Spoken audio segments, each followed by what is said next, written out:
With the turn of the 19th century, dramatic changes occurred in the Philippines. After the defeat of the Spanish Armada in Manila Bay by the Americans under Admiral George Dewey, the Americans then ruled the islands. On July 25, 1901, 3 years after the Battle of Manila Bay and 4 months after the capture of the rebellious Filipino leader, General Emilio Aguinaldo, the American ship Thomas sailed from San Francisco, California, to the Philippines with an expeditionary force of some 600 teachers. The Thomasites, as they were later called, had been sent with the idealistic notion to teach and educate their newly found little brown brothers with school books and replaced Spanish with English as a medium of instruction in the islands. In 1908, Elder and Mrs. L.V. Finster arrived in Manila to bring the Seventh-day Adventist message to the islands. He was invited by 2 students, Leon, Rhoda, and Bibiano, Panis, who wanted to practice their English on him. And through this, he was able to share the Advent message. In 1911, the first Adventist church in Santa Ana, Manila, was organized with 22 members, most of them former members of the Methodist Church. One of the new members, Marciano Rojas, introduced Emilio Manalaysay, his friend and co-public school teacher, to Elder Finster. Emilio joined the church after Bible studies.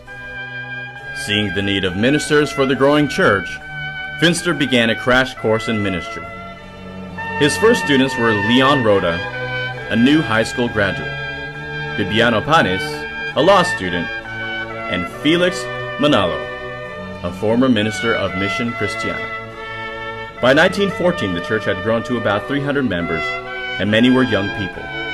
The school teacher in Emilio immediately saw the need of a school for young people. His suggestion fell into the sympathetic ear of Finster, knowing that the burden of carrying the last message to the Philippines must rest with the Filipinos themselves. In due time, the church leadership decided to purchase a 5-acre lot for 13,000 pesos at the corner of Donata and San Juan Streets in Pasay, Rizal. After construction, the Philippine SDA Academy opened on June 12, 1917, under the leadership of Professor Aaron A. Steino and O. F. Severance. Enrollment increased, and students sometimes had to be turned away. The school had outgrown its facility. In 1927, it offered up to 2 years of college, and its name was changed to Philippine Junior College. At the end of that year, 26 hectares was purchased for 65,000 pesos in the Balintawak Estates. School at the Balintawak location was opened for classes in 1931, and in 1932 was granted permission to be a senior college. The name was changed to Philippine Union College. Among its first senior college graduates in 1937 was Reuben G. Manalaysay, son of Emilio Manalaysay. Emilio and Elisay Manalaysay had 4 children. Reuben Manalaysay was born on October 6, 1915. He has an older sister, Naomi, and 2 younger sisters, Esther and Amelia. He was 6 years old when his father died while working as an Adventist minister. Although it took 10 years for Elisay to join the faith of her husband, she faithfully took her children to their father's church each Sabbath. She reared her children on her own, working as a public school teacher. In 1929, Reuben graduated from the Tondo Elementary School. He grew up in the poorest district in the city of Manila. Poverty breeds a certain type of character, particularly among the young, that was not totally wholesome. Reuben rubbed shoulders with the tough guys of Tondo during the first 20 years of his life, and he seems to have held his own, even if he did not join any of the gang activities around. They found out this tall, slim boy was not a pushover and was a valuable friend too. He was always ready to help the slower members of his class in school.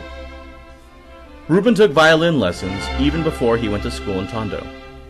A friend told his mother, Once I let him touch the instrument and gave him a few pointers. To my surprise, he was able to play the tune.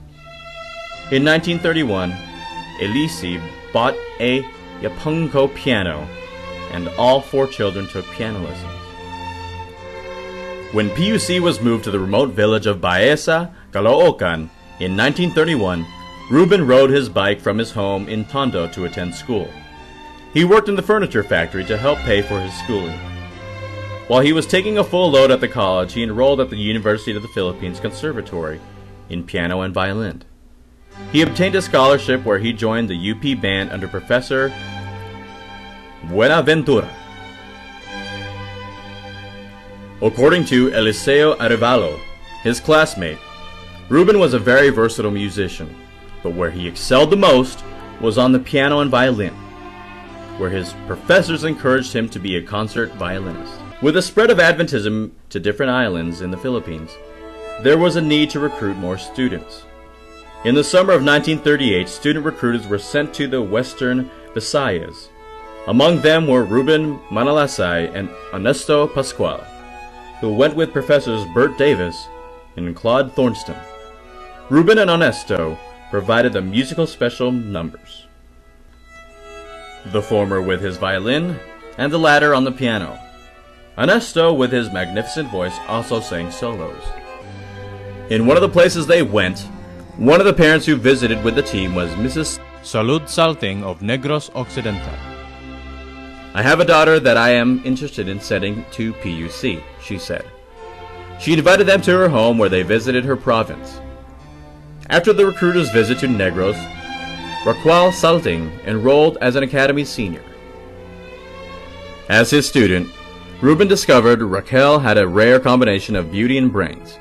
She held her own among a class of exceptionally bright students. Their mutual attraction resulted in being united in matrimony on May 27, 1942. Their union was blessed with 2 lovely children, Daphne and Alvin.